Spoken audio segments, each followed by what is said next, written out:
2교시 시작하겠습니다. 등록의 결격사유 96페이지에 보니까 33, 35 그럼 34회 안 나온 것처럼 돼 있는데 다 나왔어요. 여기 34는 그 뒤쪽에 보면 또 있어요. 안 나온 적이 없습니다. 최근 30년간 해마다 출제됐습니다. 결격사유. 결격사유는 뭐라고요? 개업하거나 취직할 수 없는 사유입니다. 단 자격증은 취득할 수 있습니다. 그래서 개업공개사 등의 결격사유예요. 이게 좀 우리 법조문이 그 96페이지 교과서를 한번 보시면 10조 해가지고 등록의 결격사유 등 이렇게 돼 있죠. 동그라미 1번을 1항이라고 합니다. 1항 다음 각호 어느 하나에 해당하는 자는 중개사무소 개설 등록할 수 없다. 그리고 12호까지 있습니다. 12호 12가지가 있고요. 그 다음에 그 밑에 보니까 동그라미 2번을 2항이라고 부릅니다.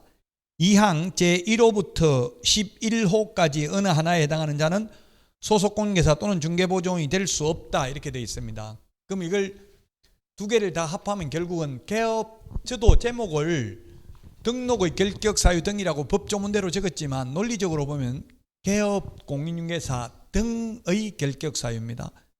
개업하거나 취직할 수 없는 결격사유라고요. 등록의 결격사유라고 되어 있으면 이건 등록만 개업만 못하는 거고 취직은 할 수 있는 것처럼 생각될 수도 있잖아요. 그 법조문 자체가 약간 제목이 논리적으로 보면 맞지 않다는 이야기입니다. 또 교과서에 있는 제목 그대로 적었습니다. 법조문대로.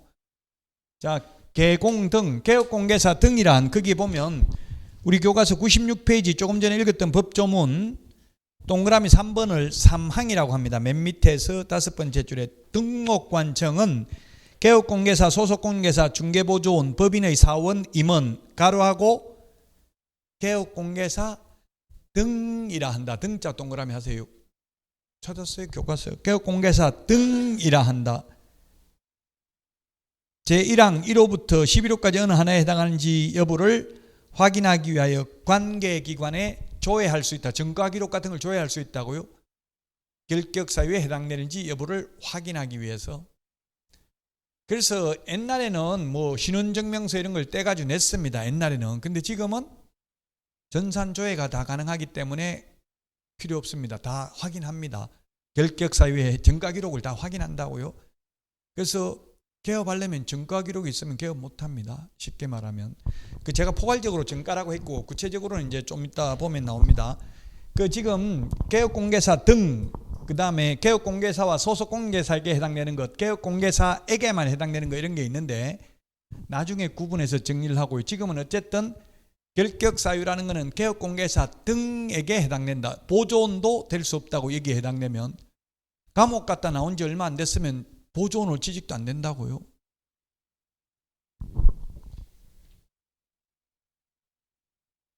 자, 결격사유의 효과입니다. 이 결격사유에 해당되면 개업 안 되고요. 그 다음 개업했다면 취소해야 되고 이미 개업되어 있는 상태라면 취직하기 전이라면 취직 불가능하고요. 취직되어 있는 상태라면 해고해야 됩니다. 해촉, 해고, 고용관계 종료해야 됩니다. 자, 그 다음에 만약에 법인, 회사, 법인이 결격사유에 해당됐다면 2개월 이내에 그 사유를 해소해야 됩니다. 법인의 임원이 감옥 갔다 온 지 얼마 안 됐으면 2개월 이내에 잘라야 됩니다. 다른 사람 바꿔야 됩니다. 안 바꾸면 절대적 등록 취소를 줄여서 절취, 또 다른 분들은 필치 뭐 이런 식으로 절취, 필치, 반드시 취소, 기속 취소, 취소하여야 한다 같은 말입니다. 절대적 취소 줄여서 절취. 고용인이 결격사유에 해당되면 2개월 이내에 고용관계를 종료해야 되고 안 하면 업무정지 사유고요. 6월이야. 아까 조회 가능하다고 했고요. 경합범에 대해서 벌금형을 선고하는 경우 분리해서 선고해야 된다. 이건 아직 시험에 나온 적은 없는데 왜 그러느냐 하면은 공인중개사법 위반으로 300만 이상 벌금 받으면 결격사유이기 때문에 벌금을 선고할 때는 사기죄로 벌금 받았는지 공인중개사법 벌금인지 이걸 구분을 해야 된다고요. 경합범이라는 것은 인터넷에 집어보면 나오지만 경쟁적으로 합해져서 여러 가지 죄를 지은 분을 경합범이라고 부릅니다. 이거 시험에 경합범이 뭐 형법 내용이니까 나온 적은 없는데 경합범 보통 뭐 여러 개 죄를 지금 뭐 뉴스에 나오는 거 보면 한 가지 죄만 있는 게 아니라 여러 가지 뭐 직권 남용 뭐 예를 들면 뭐 이런 거 여러 가지를 말하고 있죠. 여러 개 죄를 지었으면 일일이 무슨 죄 징역 1년, 예를 들면 최순실 씨 같은 경우는 한 가지 죄가 아니라 막 여러 개 해가지고 합해서 뭐 1년, 뭐 2년 이런 식으로 하는 게 아니라 다 합해서 뭐 15년, 예를 들면 20년 이런 식으로 선고했다고요. 경합법은 가장 무거운 죄의 2분의 1을 가중할 수 있습니다. 죄를 10가지 지었으면 따로따로 1년, 2년 하는 게 아니라 최고 무거운 거 10년짜리에 2분의 1을 가져가면 15년이죠. 그 징역 15년 선고한다 이렇게 할 수 있다고 다 합해서. 그렇지만 다 합할 수 있는데 벌금은 다 합하면 안 되고 반드시 분리해서 선고해야 된다고. 공인중개사법 위반으로 벌금 얼마, 사기죄 위반으로 벌금 얼마. 그 분리해야 되는 이유가 공인중개사법 위반으로 300만 이상 벌금 받으면 결격 사유이기 때문에 분리를 해야 된다. 분리해서 선고를 해야 된다. 자, 97페이지입니다. 결격 사유. 거기에 97페이지에 그 위에서 10번째 줄에 제한 능력자 이렇게 나와 있죠. 자, 이게 제한 능력자, 민법의 제한 능력자입니다. 민법의 제한 능력자는 미성년자가 있습니다. 미성년자는 우리나라의 나이로 저보고 누가 윤석열 나이로 몇 살이냐 이렇게 묻더라고. 그게 무슨 말인지 물어봤더니만 그게 만 나이로 몇 살이냐 이렇게 있는 말인가 봐요. 그 윤석열 쥐띠인데 66인데 이랬더니만 그게 아니고 네 나이가 윤석열 나이로 몇 살이냐 이렇게 묻더라고요. 만 나이다 이 말이죠. 뭐 윤석열 나이가 아니라 그는 원래 법적으로는 만 나이, 민법에 만 이런 말 안 적혀져 있어요. 그냥 19세 달한 자 이렇게 돼 있어요. 그 19세가 만 나이죠. 세계적으로 모든 나라가 다 만 나이 쓰고 있어요. 우리나라 사람만 집에 부서 부르는 나이 따로, 만 나이 따로, 학력 인구 또 학교 가는 나이 좀 따로예요. 근데 어떻게 보면 우리나라 나이가 좀 합리적이에요. 왜냐하면 뱃속에 있었던 것까지 10개월까지 포함한 거예요. 우리나라는. 그럼 태어나자마자 1살이죠. 돌 지나면 2살 뭐 이렇게 된다고요. 근데 어쨌든 여기서는 당연히 만 나이입니다. 법적으로는 만으로 친다고요. 태어난 날을 기준으로 19세 돼야 되고요. 만약에 18세, 제가 강의하면서 미성년자 합격 많이 했습니다. 했는데 합격은 해가지고 좀 있으면 졸업하니까 거의 다 취직할 수 있더라고요. 어쨌든 미성년자는 자격증을 따도 취직이나 개업은 안 된다. 나이 먹기 전까지는.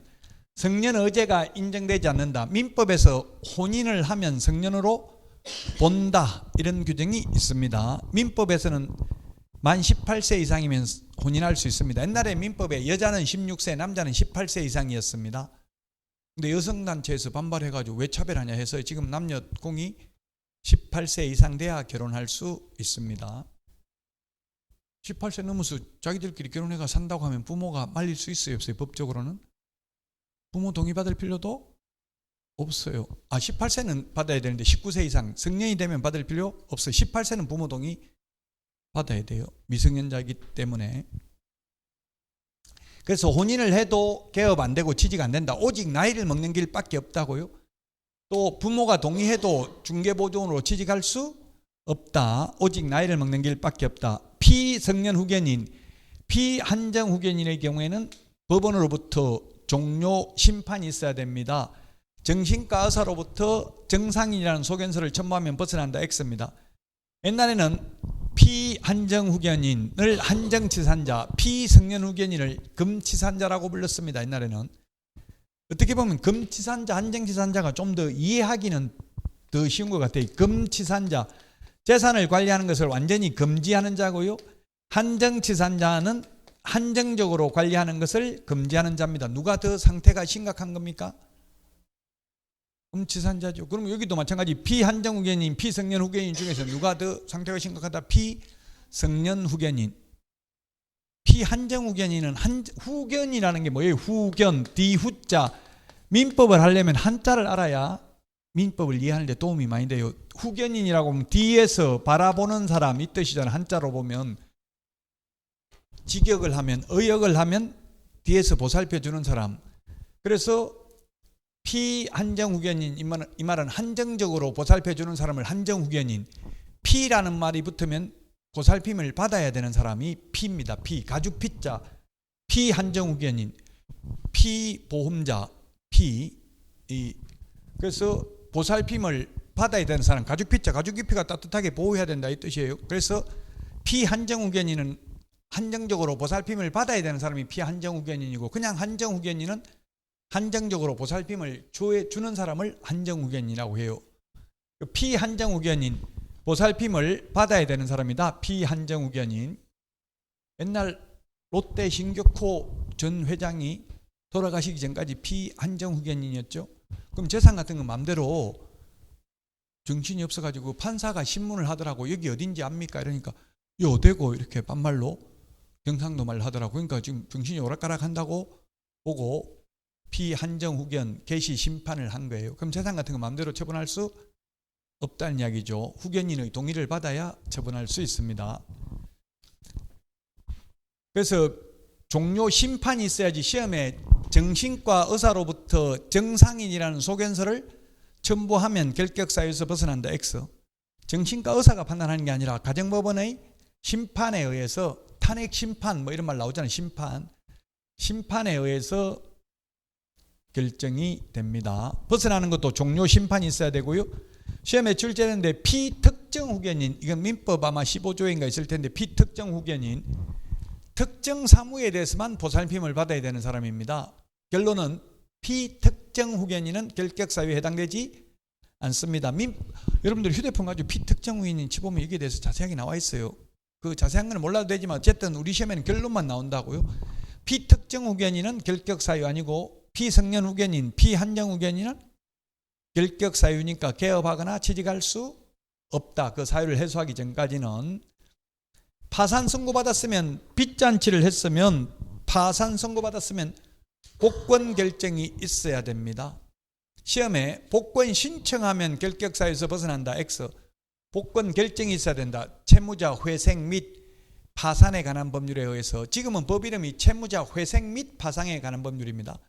회생시키는 게 우선이죠. 법 앞에 나와 있잖아요. 옛날에는 파산법이었어요. 근데 지금은 회생을 시키려고 먼저 노력하고 회생이 안 될 경우 파산을 결정을 합니다.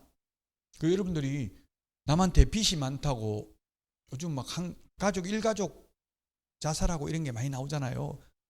돈 없다고 죽을 필요는 없어요. 파산 선고 받으면 된다고요. 그러면 빚 안 갚아도 돼요. 굳이 죽지는 마시라고, 아무리 돈이 없어도. 저도 살면서 돈 없는 적 진짜 그 시달리니까 힘들긴 힘들더라고. 계속 막 연체 고지서 이런 거 쌓이고 엄청적인 정신적 압박은 받아요. 그래도 참아야 돼요. 멘탈이 강해야 돼요. 자, 파산 선고 받으면 빚 다 갚으면 벗어난다. X. 법원으로부터 복권 결정이 있어야 된다. 금고 이상 형을 선고받고 그 집행이 종료되거나 집행을 받지 않냐기로 확정된 후 3년 미경과자 결격사유입니다.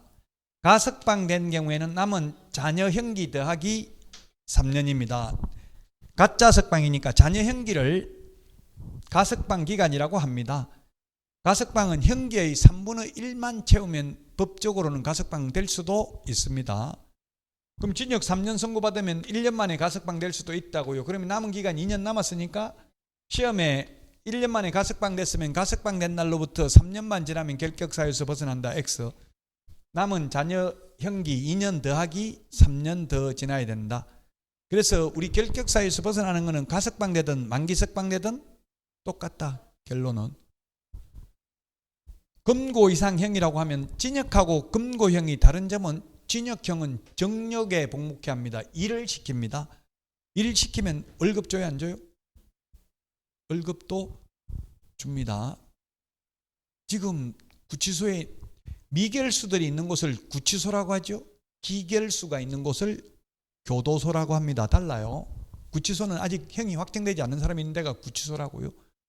형 확정되고 가는 데가 교도소고요.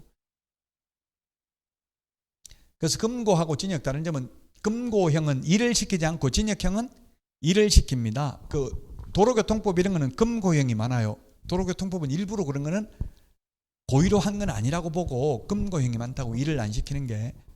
근데 교도소에 있으면서 일을 하는 게 좋겠어요? 일 안 하는 게 좋겠어요? 일을 해야 시간이 잘 가요. 일 안 하고 옛날 김지아 시인이 쓴 책에 교도소에서 수감 일기를 쓴 걸 보니까 눈만 뜨면 하루 종일 아무도 없이 독방에서 벽만 보고 있으니까 6개월 지나니까 정신병자 안 되는 게 이상하다 이렇게 나오더라고요. 가장 그게 큰 벌이라고요. 아무도 사람 없이 혼자서 독방에서 일도 안 시키면.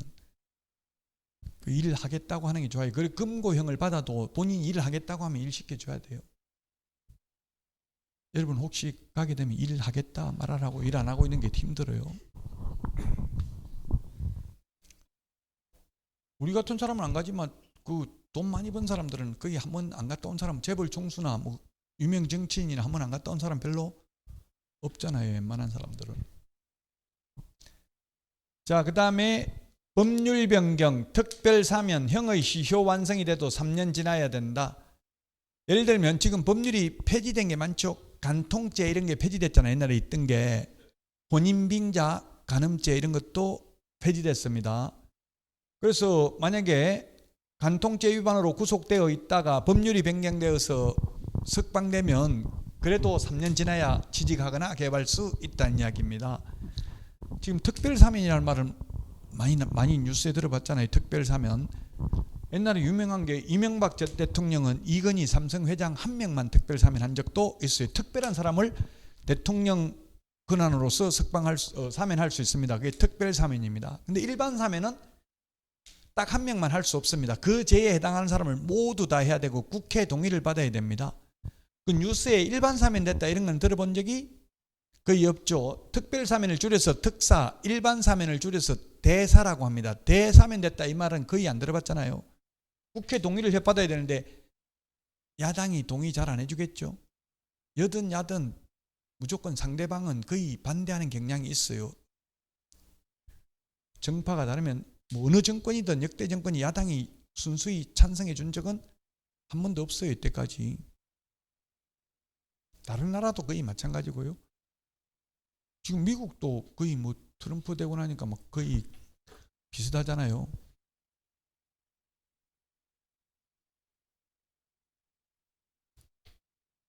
자, 그래서 결론은 일반 사면은 즉시 벗어나는데 특별 사면은 3년 지나야 된다.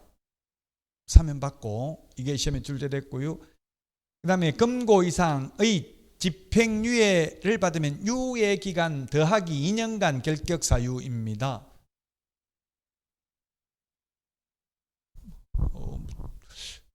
오면서 그 라디오에 뉴스 들으니까 이만희 전 회장이 징역 3년에 집행유예 4년 선고받았다가 대법원에서 집행유예 5년 확정됐다 이렇게 나오더라고. 옛날 방역법 위반으로 옛날 코로나 때 뭐 과천에서 집회한 혐의로 오늘 뉴스에 그런 게 나오더라고요.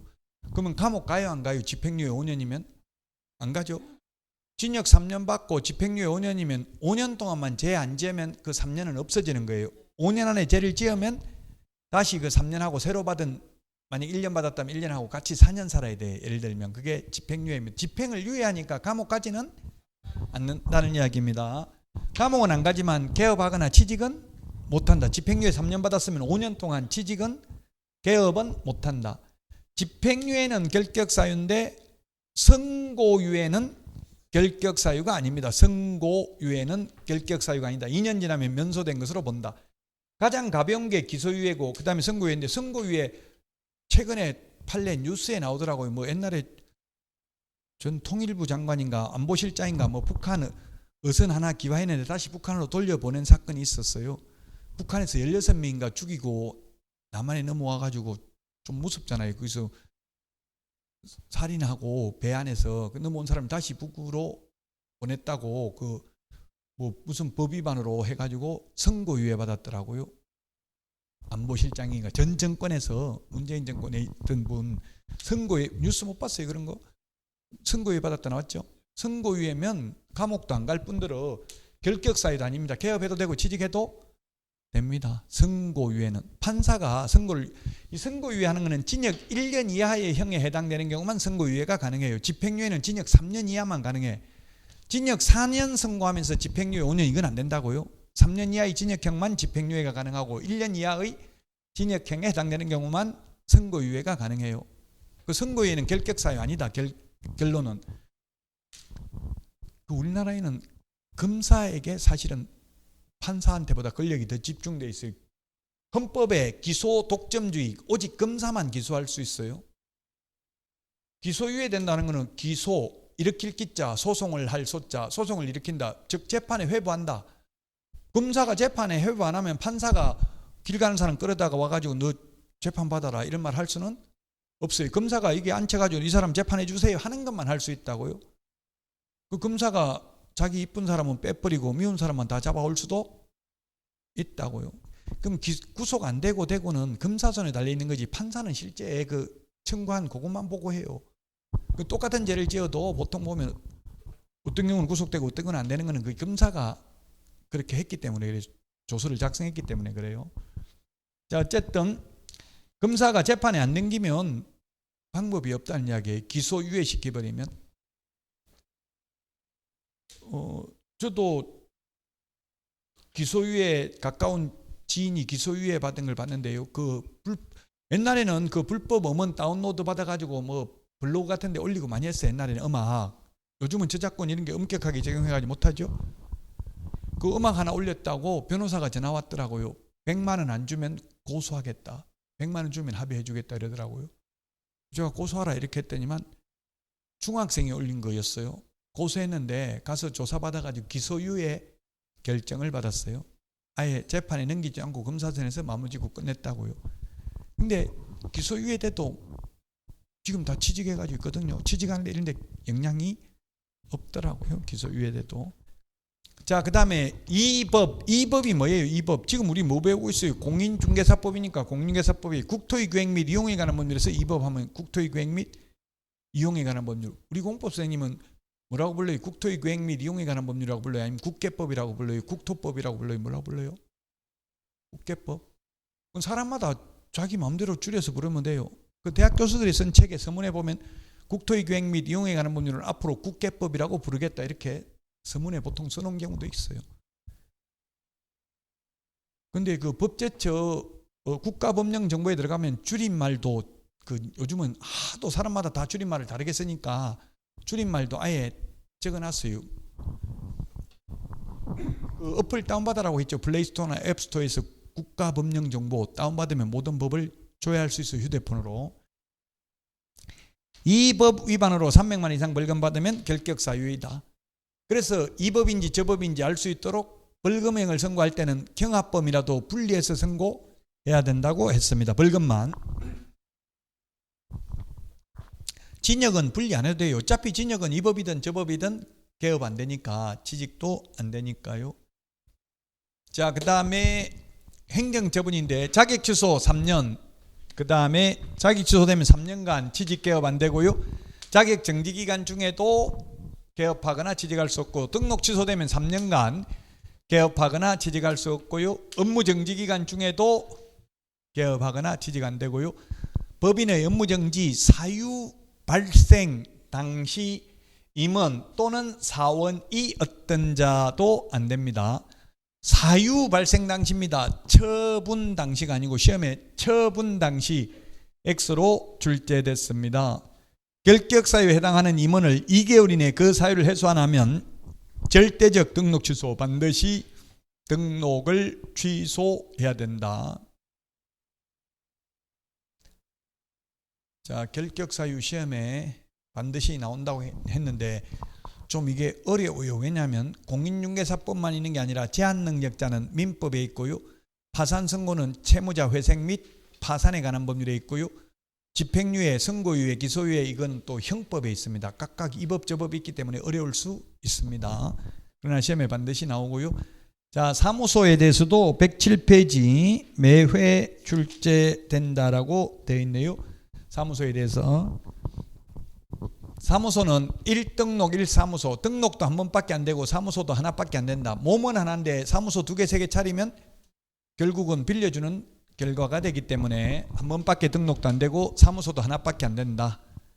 다만 법인, 회사죠. 회사. 분사무소를 둘 수 있다. 분사무소는 지사, 지점을 우리는 분사무소, 가지분자 분사무소죠. 지사, 지점, 가지가 아니네. 나눌 분자네. 분사무소 나눌 분자. 지사가 가지지자고요. 어쨌든 지사, 지점, 은행은 지점이라고 부르잖아요. 우리는 분사무소라고 부른다고, 지사 지점 개념을. 자, 이중사무소, 사무소 2개 차리면 안 된다고 했고, 천막, 파라솔 등 이동이 용이한 임시중개시설물, 소위 뜻다방도 설치하면 안 됩니다. 그래서 요즘은 아파트 분양하는데 모델하우스 앞에 가보면 뜻다방이 있어요, 없어요? 가봤어요? 없어요? 뭐 있는데요? 파라솔은 없고. 아니, 최근에는 안 가봤는데 얼마 전까지는 있기는 하더라고. 있는데 다른 점이 뭐냐면, 옛날에는 파라솔 이런 거 천막 같은 거 설치해놔도 중개사무소 이름까지 다 적어놨어요. 심지어 전화번호까지 개통을 해가지고 있더라고요. 제가 옛날에는 보면. 근데 지금은 상담은 그 앞에서 찌라시 같은 거 주고 상담은 하는 사람이 있어도 어느 중개사무소다 이런 거 설치해놓은 거는 없어요. 왜? 그 설치해놓으면 증거가 되기 때문에 처벌받자 1년 이하의 징역이나 1,000만 원 이하의 벌금이고, 임취, 절취 반대가 임취입니다. 임의적 취소, 상대적 취소, 취소할 수 있다. 암기 프린트 17번, 절취는 암기 프린트 16번에 있습니다. 그 천막 파라솔 설치해도 이중사무소하고 똑같이 처벌한다고요. 그 다음에 건축물 대장에 기재되어 있는 사무소에 있어야 되는데 단 가설 건축물 안 되고 무허가 건축물 안 된다. 미등기 건물은 사용검사 받았다면 가능할 수도 있다. 반드시 소유권을 확보해야 되는 게 아니라 사용권을 확보하면 된다. 따라서 소유권을 확보해도 안 되는 건 아니죠. 근데 반드시 소유권을 확보해야 된다. 이건 X라고요. 자기 건물에 개업할 수도 있잖아요. 꼭 자기 건물이어야 한다. 이건 X라고요. 형법 시험에서는 하여야 한다, 할 수 있다. 이거 시험에 5문제 정도 나와요. 25문제 중에서 하여야 한다, 할 수 있다는 다릅니다. 108페이지입니다. 분사무소, 법인의 분사무소입니다. 108페이지 지금 시험에 나왔다고 메뉴에 돼 있죠. 지사, 지점 개념이라고 했죠. 자, 분사무소 설치 요건인데요. 주된 사무소가 속한 시군구를 포함하는 게 아니라 제외한 시군구별로 설치하되 시군구별로 일개소를 초과할 수 없다. 시험에 시군구별로 대신에 시도별로 일개소를 초과할 수 없다. 이런 식으로 말장난해서 시험에 나왔습니다. 또 제외 대신에 포함한다. X. 사실 이런 거는 어떻게 보면 제가 볼 때는 규제할 필요가 없죠. 스타벅스 이런 거는 보면 바로 옆에도 2개, 3개도 시장성이 있다고 보면 자기들이 알아서 판단할 부분인데, 이렇게 규제를 하는 이유는 외국 대형 법인이 우리나라 진출하는 것을 막기 위한 의도가 내포되어 있습니다. 근데 시험에는 절대 우리나라는 아직까지 세계 강대국이라고 보기는 힘들죠. 외국에서 가만 안 있는다고 외국 막으려고 이렇게 했다 하면 외국에서 트럼프나 자기 마음대로 하지만 우리는 마음대로 못하다는 사실. 그러다 보니까 절대 시험에는 안 낸다고요. 외국을 규제하기 위한 것이다. 이 시장경제 원리에 맡겨야 되는데 이렇게 규제를 통제를 하고 있다고요. 하나밖에 안 된다. 시군구별로. 그럼 만약에 이천에 어느 회사 분사무소 들어오면 그 다음부터 하나 딱 들어버리면 그 다음에 가고 싶어도 분사무소 못하는 거죠. 분사무소 책임자는 공인중개사이어야 한다. 다만 특수법인은 X, 이 말은 지역농협 같은 경우는 자격증 없어도 되니까 책임자가 공인중개사일 필요 없다. 반드시. 자, 그 다음에 분사무소 설치하더라도 손해배상을 위한 보정 설정은 해야 된다. 얼마? 2억 이상. 우리 암기 프린터는 52번에 맨 밑에 까만 별표 있습니다. 52번 맨 밑에. 52번에 맨 밑에 동그라미 2번에 분사무소는 2억 이상 밑줄 치놓으세요. 분사무소마다 추가해야 되고요. 책임자 실무교육 받아야 되고요. 분사무소 사용권을 확보해야 됩니다. 설치 요건은 분사무소 설치 신고 주된 사무소 등록관 정해합니다.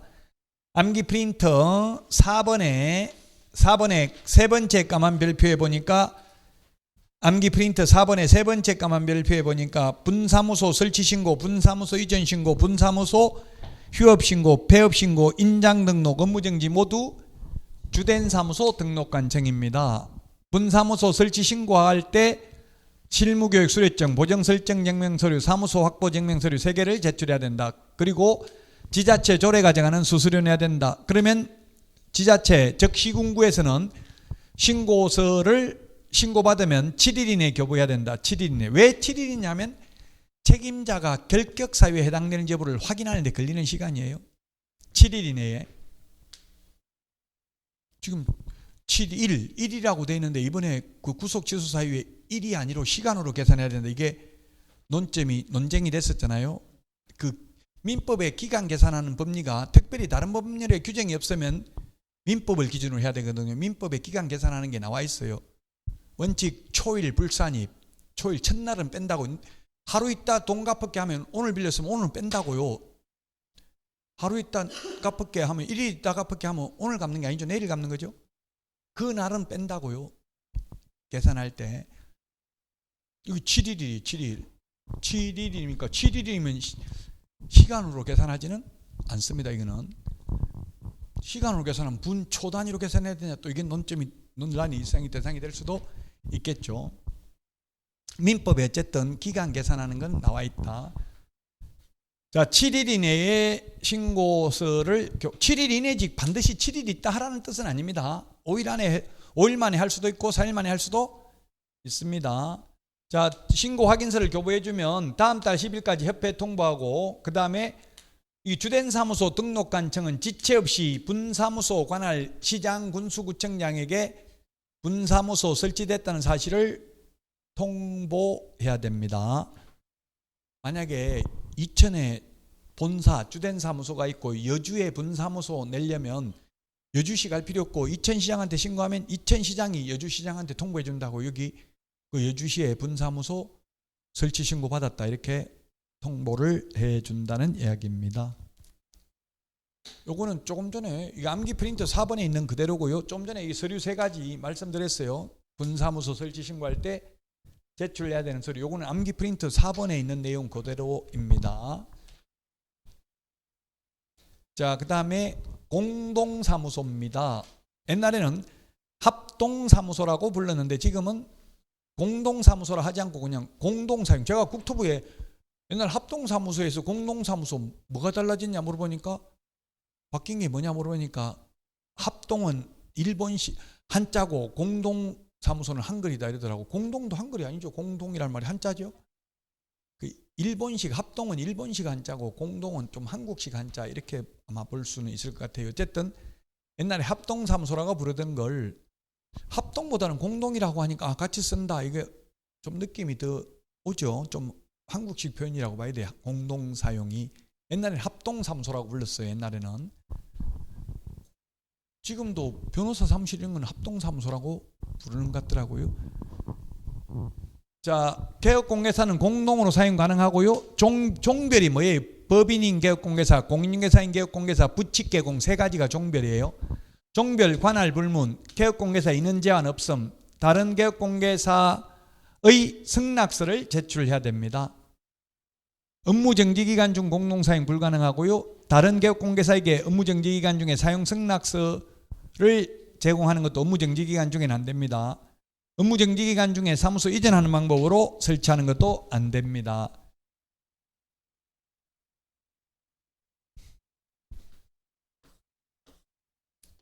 여러분들이 현실적으로 공동사무소라고 간판 써붙여 놓은 거 봤어요? 안 봤어요? 아니, 지나다니다가 공동사무소 또는 합동사무소라고 써붙여 놓은 거 봤냐고 안 봤냐고요? 봤어요? 저는 태어나서 딱 한 번 보긴 했어요. 근데 저보다 좀 덜 살았는데 보셨네 벌써. 저는 한 번 봤어요. 거의 없어요 현실적으로. 근데 왜 없냐 하면은 첫 번째 일단은 합동사무소 또는 공동사무소, 공동으로 사용하면 공동으로 사용한다고. 어쨌든 공동사무소든 공동사무소가 아니든 간판을 달아야 될 의무가 있어요 없어요? 개업공개사는? 없습니다. 간판 안 달아도 돼요. 근데 현실적으로 다 달아놨죠. 굳이 현실적으로 다 달아놓은 걸 정부에서 뭐 해라 이렇게 규제할 필요는 없다고요. 간판 안 달고 유리창에 선택만 해도 돼요. 그 제가 공동사무소라고 간판 달아놓은 거는 하나밖에 못 봤는데 실제 공동사무소를 운영하고 있는 데는 제가 많이 알고 있어요. 밖에는 그냥 사무소 하나만 적어놨다고. 간판에는 안에 들어가면 등록증은 따로따로 걸어놨어요. 하나는 간판 안 단 거죠. 하나만 달아놓고. 굳이 공동이라고 안 써도 돼요. 시험에 출제됐어요. 간판을 5개강 고물이라고 하는데 간판을 5개강 고물을 설치할 의무는 없다는 거 시험에 나왔어요. 간판 안 달아도 된다고요. 단 안 달아도 되는데 간판을 달았으면 반드시 간판에 성명은 표기해야 된다. 간판 실명제다. 안 달아도 되지만. 그래서 지나다니다가 간판 한번 자세히 보세요. 간판 이름만 노랗게 오리 붙여놓은 경우 못 봤어요? 그건 봤어요? 그 이름을 오리 붙인 이유가 뭘 것 같아요? 왜 그렇게 했어요? 예?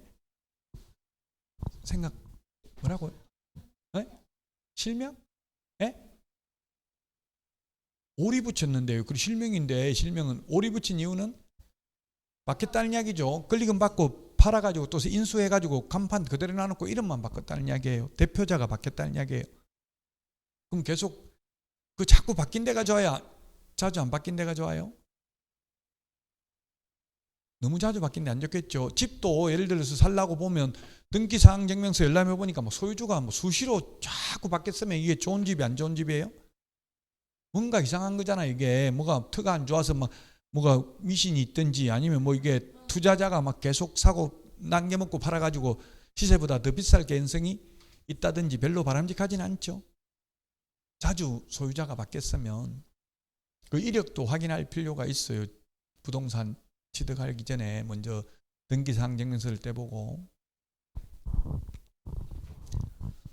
자, 그래서 사무소 옮기려면 어떻게 하면 공동을 사용하려면 어떻게 하면 되냐? 세 가지 방법이 있어요. A에서 공동을 사용하려면 종별 불문, 관할 불문인데 관할 불문이라 하더라도 예를 들면 A는 이천에 있고 B는 여주에 있으면 공동으로 사용한다고 이천 여주에 사무소 2개 나놓고 왔다 갔다 하면서 쓴다는 뜻은 아닙니다. 한 군데로 옮겨야 돼. 이리 옮기든 저리 옮기든 한 군데서 해야 되는 거지.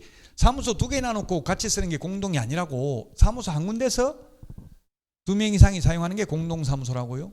그래서 이렇게 첫 번째는 옮기는 게 있고 이전하는 게 있고 또 하나는 이미 다른 사람이 하고 있는 장소에다가 새로 등록을 하면 공동사무소가 되는 거고 아니면 또 세 번째 방식은 처음부터 아예 2명이 같이 신규 등록을 하면 공동사무소예요. 제가 아까 처음에 이야기를 했죠. 제 친구 그 사무소 넘기는 걸 중개했는데 폐업 신고서 제출하고 오늘 폐업한다고 벌써 일주일 전에 그리고 등록할 사람도 일주일 전에 등록 신청하고 이렇게 하니까 받아주더라고요. 근데 안 그러고 등록되어 있는 상태에서 한 사람이 하고 있는 상태에서 물론 또 다른 사람이 등록할 수는 있어요. 그럼 그게 공동사무소가 된다고요. 그럼 또 한 명 그만두면 약간 절차가 복잡하잖아요. 그러니까 처음부터 그런 식으로 미리 좀 폐업 신고서, 폐업을 미리 하는 거니까 미리 신고서 제출해놓고 폐업 날짜를 오늘로 정하면 됩니다.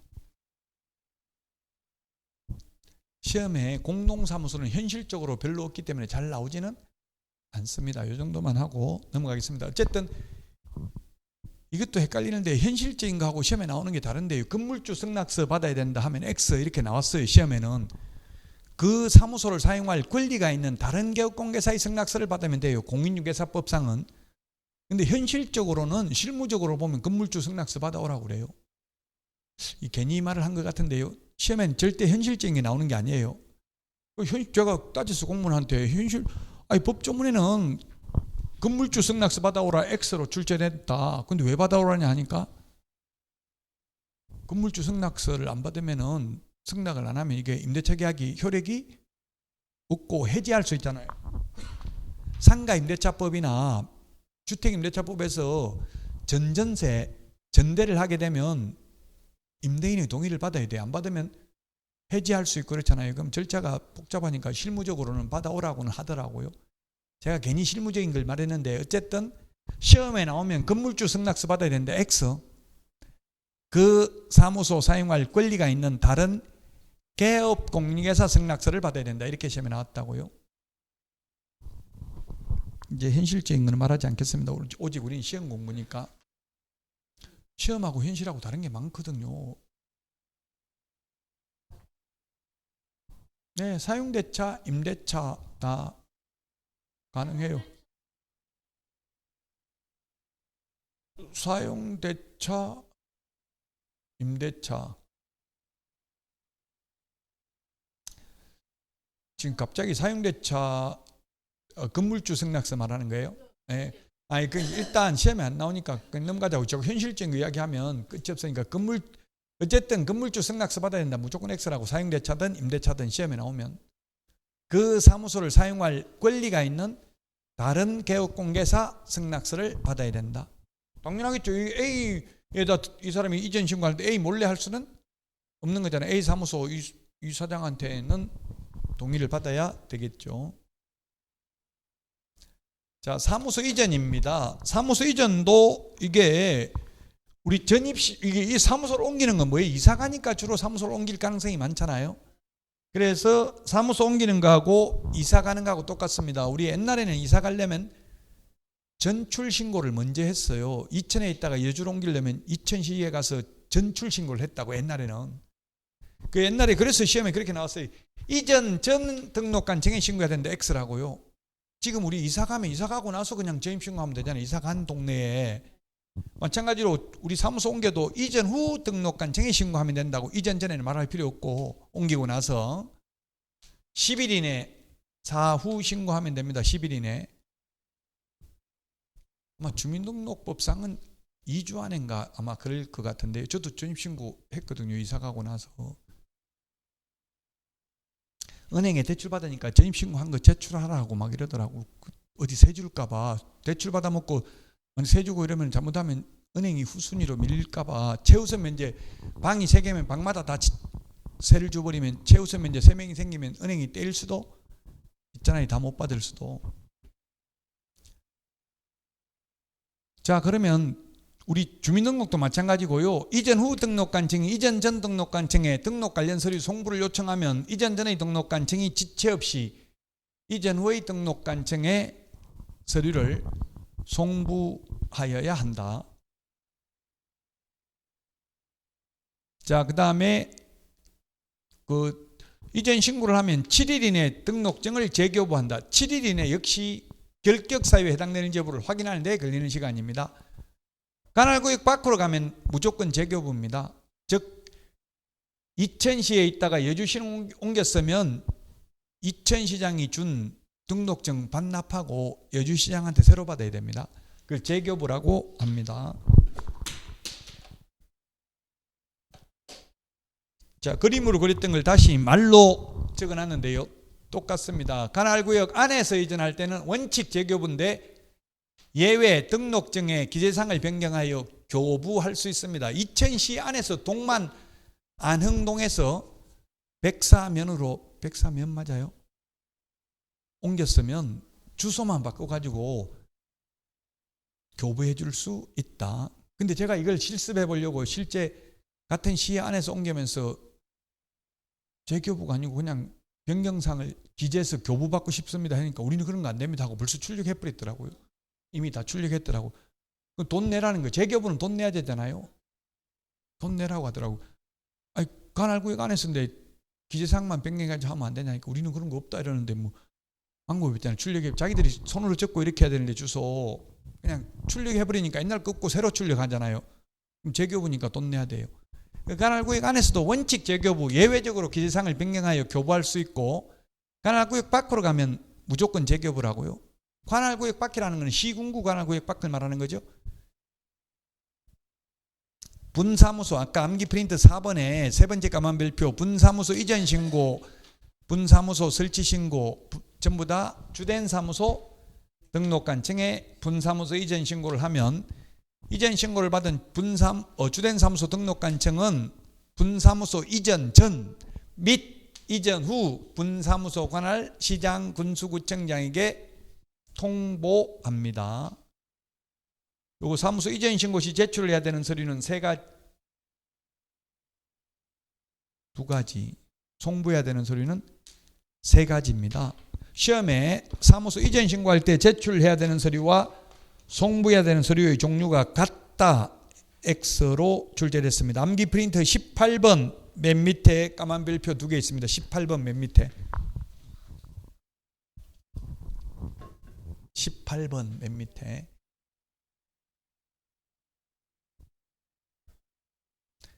기출문제 나왔다고요. 이전 신고 시 제출해야 되는 서류와 이전 전 등록관청이 이전 후 등록관청에 송부해야 되는 서류의 종류가 같다. X로 나왔다고요.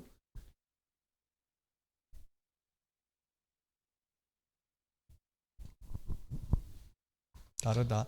최근 1년간 행정처분 서류 요게 추가된 내용인데요. 이게 뭐냐면 최근 1년간 행정처분 서류가 정가기록이에요. 정가기록. 업무정지 2번 받아가지고 이제 한 번 더 받으면 등록 취소되니까 옮기면 그 과거에 받은 거 다 송부해 준다고요.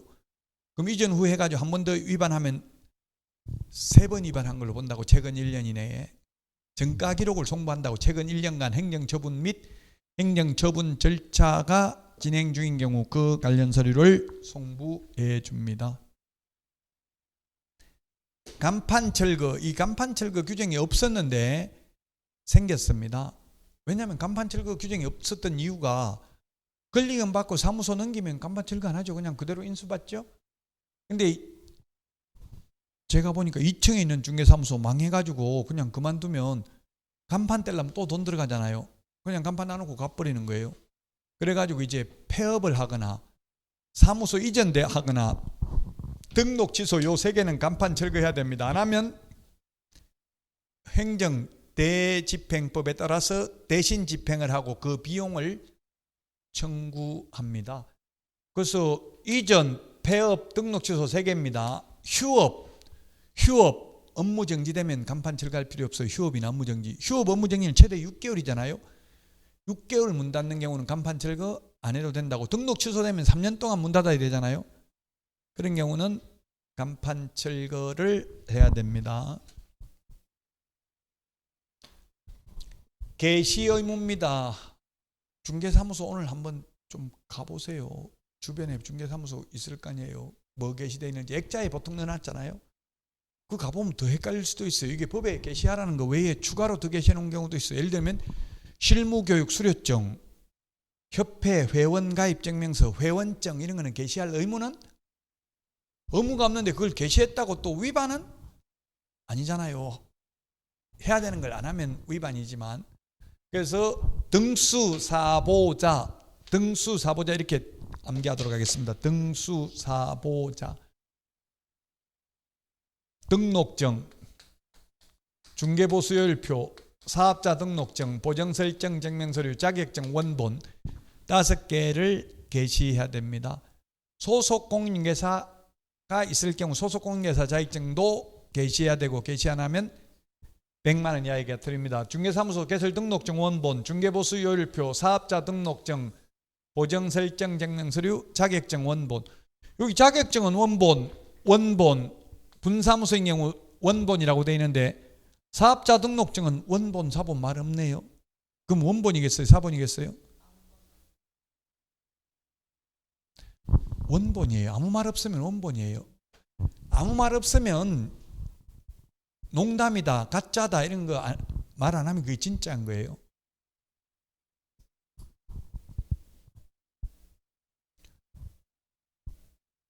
주민등록 등본, 등기부 등본, 등본이 뭐예요? 등본이라는 게 원본이에요? 사본이에요? 등본이라는 거는? 등기부 등본이라는 말 쓰잖아요. 뭐 헌법재판소 등본, 송부, 촉탁 이런 말 나오던데요. 사본이에요, 사본. 우리가 등기부 등본 발급해 주는 거 이거는 등기사항증명서 이게 사본이라고 우리가 받는 게, 원본은 거기 등기소에 있는 거잖아요. 원본을 주는 게 아니고 등본을 주잖아요. 등본. 주민등록 등본 그게 원본은 동사무소에 거기 가지고 있다고 우리한테 주는 게 아니고, 등본 원본과 똑같이 등사해가지고 옛날에 등사라고 했죠. 복사죠. 복사인데 요즘은 컴퓨터로 출력을 물론 합니다만은 그게 원본은 아니라고. 등본이라고. 등본이 사본이에요. 엄격하게 해석하면.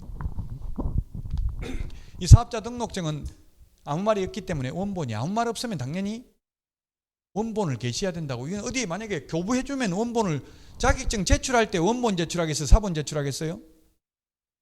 자격증 제출하는 데도 있다고. 그럼 원본을 제출하겠냐고, 사본을 제출하겠냐고요.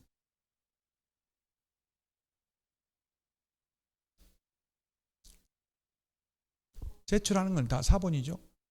원본은 가지고 있어야 되잖아요. 걸어놔야, 사무소 걸어놔야지. 제출해버리면 원본 제출하고 나면 없잖아요.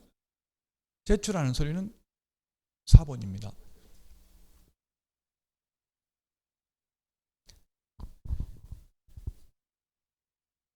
실무 시험에 나왔던 게 그래서 틀린 걸로 뭐가 나왔냐면 실무교육 수료증 게시할 의무 없고 부동산 거래 정모만 가입 확인서 게시할 의무 없습니다. 협회 회원 가입 증명서도 게시할 의무 없고요. 게시 의무 위반하면 100만 원 이하가 되는데 중개사무소에 가보면 액자에 넣어가지고 게시를 많이 해놨잖아요. 제가 가서 느낀 점은 여자분인데 사진이 각각 다 달라요. 등록증에 붙은 사진, 자격증에 붙은 사진, 뭐 실무교육 수료증에 붙은 사진이 각각 다 다르니까 헷갈리더라고. 이 사람이 맞는지 안 맞는지. 예, 붙여요. 실무교육 수료증에 사진 붙어 있어요. 협회 회원증에도 사진 붙어 있고요.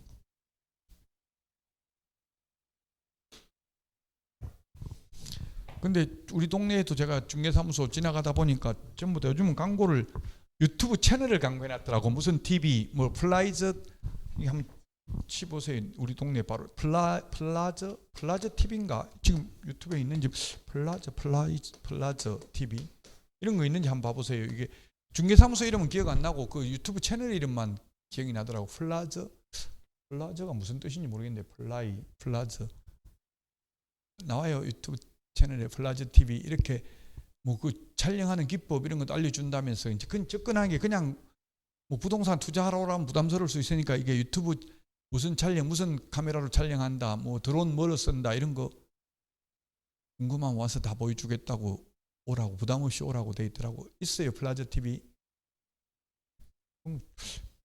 제가 이름을 잘못 알았나.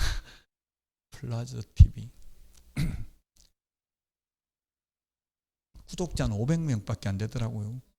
많지는 않더라고요. 영상은 근데 굉장히 선명하게 다 드론 가지고 찍어가지고 올려놨더라고요. 구독자는 얼마 안 되지만 조회수는 높아요. 근데 우리나라 사람이 조회는 해봤지만 구독은 잘 안 해줘요. 인색해요. 구독해 주는 거에는. 자, 그 다음에 사무소 명칭입니다. 사무소 명칭은 공인중개사 사무소 또는 부동산 중개라는 명칭을 써야 되고요. 부칙개공의 경우에는 공인중개사 사무소라는 명칭을 쓸 수, 부칙개공은 자격증 없잖아요. 그래서 공인중개사라는 명칭을 쓸 수 없다. 자, 5개 가공건물을 설치하는 경우 이렇게 돼 있잖아요. 그럼 반대로 하면 안 하는 경우도 처벌받지는 5개 가공건물이 간판이라고 했죠. 간판을 안 달아도 되는데 간판 달려면 성명은 표기해야 되는데 간판 실명제다. 시험에 간판에 연락처 표기 안 하면 100만 원 이하가 데려다 X로 나왔어요. 이것도 또 사무소 다니보면 헷갈리죠. 간판에 전화번호 적혀 있어요? 안 적혀 있어요? 저는 태어나서 없는 데는 하나도 못 봤는데 간판에 전화번호 없는 데도 있어요? 간판에? 그래요? 그 전화번호 그게 가장 전화번호가 중요한데 홍보하는 게 전화하라. 근데 없다고 전화번호가. 그래요? 나는 그 유리창에 선팅을 해놨거나 전화번호를 적어놔야지. 전화번호 안 적어놓으면 사람들 어떻게 전화? 저 같은 경우 그냥 아닌데 저는 제가 서울에 그 누가 아파트 팔아달라고 해가지고 중개업소가 보니까 그 공덕동에 50개 있더라고. 중개업소가 50개. 제가 지금 아파트 입주한 데도 보니까 중개사무소 16개 있더라고. 지금 한 3,000세대 정도 되는데 한 20개 정도 되네. 아니 이제 2개 단지가 3,000세대 정도 되는데 한 20개 정도 있더라고요. 근데 물어보니까 조금 하다가 입주장 장사하고 다 떠난다더라고. 그래가지고 다시 다른 사람한테 새 권리금 받고 넘기고 갈 예정이다 이러더라고. 이거 이래가지고 20개나 3,000세대인데 20개나 다 하기는 쉽지 않죠. 거래가 그렇게 많이 되는 것도 아닌데. 자, 어쨌든 간판 안 달아도 된다는 거, 꼭 간판을 달 의무는 없다. 그리고 간판에 연락처는 표기 안 해도 된다. 그거 없는 거 있다고 하니까 저는 신기한데 제가 50개 사진 찍어가지고 집에서 보니까 다 전화번호 있던데요. 여러분들 없는 것도 보셨어요?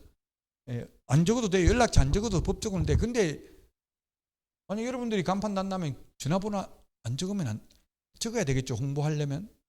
어쨌든 근데 법적으로는 연락처 안 적어도 된다고요. 심지어 제가 보는 거는 점심시간에 가도 그 유리창에 핸드폰 번호 다 적어놓고 갔던데 어디 외출 중 연락하라면서 그것도 안 돼 있다고요? 뭐 인터넷으로 바로 연결이 돼요.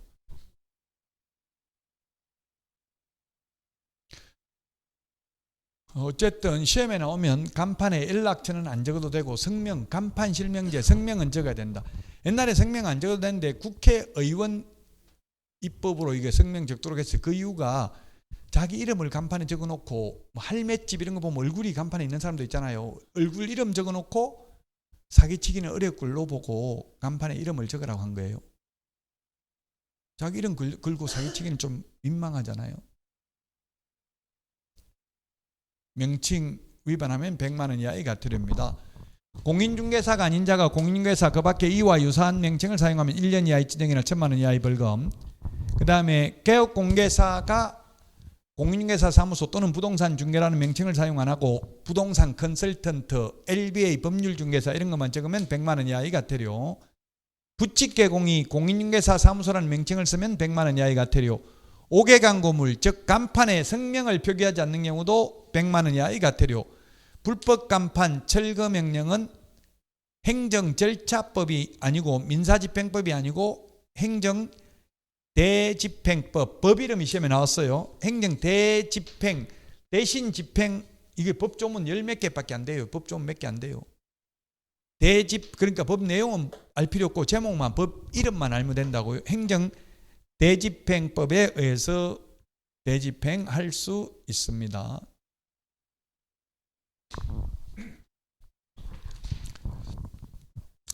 표시광고입니다. 임대문의 이렇게 해가지고 핸드폰 번호만 적어 놓으면 안 된다고요. 성명, 소연 등 5개는 반드시 기재를 해야 됩니다. 암기 프린트는 25번에 있네요. 25번에 보면 두 번째 까만 별표에 성명, 소연 등 5개 표시를 해야 된다. 사무소 명칭, 소재지, 연락처, 등록번호, 개업공개사 성명, 보조원 이름은 적으면 안 된다. 암기 프린트 25번에 있습니다. 인터넷 표시 광고하면 성명, 소연 등 이 5개 외에 추가로 소면, 종가형, 중개사물의 소재지, 면적, 종류, 가격, 거래 형태도 명시해야 되고요. 또 인터넷 표시 광고하려면 건축물인 경우에는 이 10가지 외에 8가지를 더 해야 된다. 암기 프린트 25번 총사방, 계계, 입주관, 총청수, 사용승인, 사용검사받은 날, 방향, 방의 개수, 욕실 개수, 입주 가능일, 주차 대수, 관리비 또 명시하여야 한다. 암기 프린트 25번에 있습니다. 자, 광고 위반입니다. 시세에 부당한 영향을 미칠 목적으로 표시 광고를 한 경우에 3년 이하의 징역이나 3천만 원 이하의 벌금이다. 예를 들면 시세 5억밖에 안 하는데 주인하고 짜고 7억이라고 광고 내가 7억 받아주면 1억 줄게. 그래도 주인은 유리하잖아. 5억인데 시세 자기 1억 더 버는 거잖아요. 이런 식으로 하면 3년 이하의 징역이나 3천만 원 이하의 벌금이고요. 개업공개사가 아닌 자가 표시 광고하면 1년 이하의 징역이나 1천만 원 이하의 벌금이고요. 부당한 표시 광고, 허위매물, 미끼매물, 낚시매물, 가짜매물 올리면 500만 원 이하의 과태료. 가장 대표적인 게 거래 완료해가지고 올려놓으면 거래 완료되고 매물 없는 거잖아요. 거래 완료해가지고 올려놓으면 100만 원, 500만 원 이하의 과태료. 그 다음에 다른 중개업소에서 올려놓은 거 따라서 자기는 의뢰받지도 않고 올리면 그것도 500만 원 이하의 과태료입니다. 네이버 부동산 이런 데다가 나무 물건 올리는 사람 많아요. 옆에 부동산에 올리는 거 같이 올려놓는다고. 그 손님 오면 연락 오면 그 최고 먼저 올린 사람한테 공동중개 하자고 하면 하잖아요. 그렇게 해도 500만 원 이하의 과태료. 자기가 의뢰받지 않은 걸 올렸으니까 부당한 표시 광고, 허위매물 올린 거예요. 광고 시 기재사항 누락하면 100만 원 이하의 과태료. 아까 성명, 소연 등 암기 프린트 25번에 있는 소면, 종가형, 총사방, 계계, 입주관 18가지 빠지면 누락하면 100만 원 이하의 과태료입니다. 인터넷 표시 광고 모니터링 절차입니다. 86페이지. 모니터링이라는 말이 외래어인데 그냥 법조문에 모니터링이라고 적혀 있어요. 우리 TV 모니터, 텔레비전 모니터, 컴퓨터 모니터 이런 말 쓰죠. 모니터링이니까 그 컴퓨터 모니터 계속 지켜보고 있는 게 모니터링이에요. 허위 매물 올리는지 관찰한다, 감시한다, 감독한다 이런 의미죠. 모니터링이라는 뜻이. 우리나라 말로 애매하니까 그냥 외래어로 그대로 적어 놓은 거예요. 모니터링을. 자, 그러면 모니터링, 허위 매물 올리는지 모니터링을 하려면 원래는 국토부 장관이 해야 되는데 모니터링 수탁기관이 합니다. 수탁, 받을 수, 업무를 받은 사람이 수탁기관, 업무를 준 사람이 위탁기관이죠. 수탁기관이 모니터링을 실시하려면 계획서를 국토부 장관에게 제출해야 되고요. 기본 모니터링은 매년 12월 31일까지, 수시 모니터링은 필요할 때 모니터링을 하기 전에 제출하고요. 그 다음에 모니터링을 수행해서 그 결과 보고서를, 기본 모니터링은 매 분기 마지막 날로부터 30일 이내, 수시 모니터링은 15일 이내에 국토부 장관에게 결과 보고서를 제출해야 되고요. 국토교통부 장관은 그 결과 보고서를 시도의사 및 등록관청에 조사 및 조치 요구를 할 수 있습니다. 조사 및 조치 요구를 받은 시도의사 및 등록관청은 신속하게 조사 및 조치를 완료한 후 10일 이내 그 결과를 국토교통부 장관에게 통보해야 됩니다. 시험에 그런 10일, 30일, 15일 요것도 시험에 나왔죠. 매년 12월 31일까지 이런 숫자들 주의 좀 하시면 되겠습니다. 자, 업무 지역 범위부터는 쉬었다가 하겠습니다.